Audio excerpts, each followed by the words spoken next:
తన జీవితంలో మొట్టమొదటిసారి రామలక్ష్మణుల్ని చూడగానే హనుమ హృదయంలో పాలు పొంగినట్టు భక్తి ఒక్కసారి పొంగింది.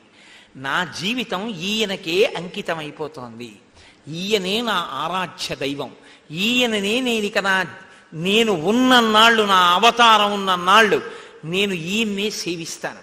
ఇది మొదటి పరిచయంలోనే ఆయనెవరో ఈయనకి లీలామాత్రంగా భాషించిందంతే.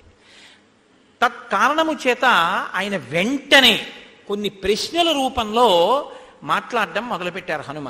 రాముడు కానీ లక్ష్మణుడు కానీ జోక్యం చేసుకోరు, ఇద్దరు వింటున్నారు. నగవు ఈ ప్రశ్నలతో కూడినటువంటి స్తోత్రాన్ని ఒక్కసారి చేసేశారు. ఆయన అన్నారు, మీరు ఇద్దరు రాజర్షులులా ఉన్నారు, మీరిద్దరూ దేవతల్లా ఉన్నారు, మీ ఇద్దరు చాలా విపరీతమైన తేజస్సుతో ఉన్నారు. మీరు నడిచి వస్తుంటే మృగాలన్నీ భయపడిపోతున్నాయి, మీరు నడిచి వస్తుంటే వానరములన్నీ భయపడిపోతున్నాయి. మీరు జటావల్కములు ధరించారు, ఈ పంపానది తీరమంతా మీరు నడిచి వస్తుంటే శోభిల్లుతోంది, కానీ మీరు నిట్టూర్పులు విడుస్తున్నారు. మీరు ఈ చెట్ల వంక పదే పదే చూస్తున్నారు, ఈ పర్వతముల వంక చూస్తున్నారు. మీ నడక చూస్తే సింహంలా ఉంది, మీ యొక్క పరాక్రమం చూస్తే వృషభంలా ఉంది. మీరు చాలా విశాలమైనటువంటి వక్షస్థలంతో ఉన్నారు, ఇంద్రధనస్సుల్లాంటి ధనస్సులు పట్టుకున్నారు, అక్షయమాన తూణీరములు పట్టుకున్నారు. పాములు బుస కొడితే ఎలా ఉంటాయో మీ బాణములు చూస్తే అంత పదునుగా, పాముల యొక్క తీక్షణత ఎలా ఉంటుందో అలా ఉన్నాయి. ఏనుగు తొండాలు ఎలా ఉంటాయో అలా మీ చేతులంత పొడుగ్గా ఉన్నాయి.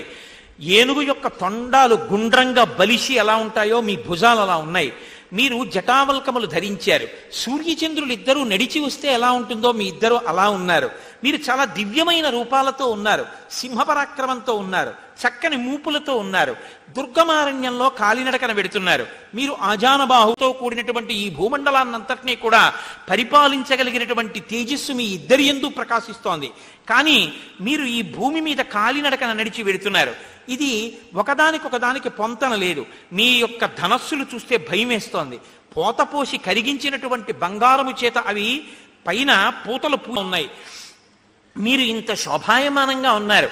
మీరు చూడ్డానికి భూమిని శాసించగలిగిన వాళ్ళల్లా ఉన్నారు. కానీ మీరు ఎందుకో చుట్టుపక్కల చూస్తూ నిట్టూర్పులు విడిస్తూ ఈ భూమి మీద నడుస్తున్నారు. ఒకదానికి పొంతన కనపట్టలేదు. నాకు మీరు అర్థం కావట్లేదు. మీ తేజస్సు ఇలా ఉంది, మీరింత శోభస్కరంగా ఉన్నారు, నేను మిమ్మల్ని అడుగుతూనే ఉన్నాను, మీరు నాకు జవాబు చెప్పట్లేదు. మీరెవరో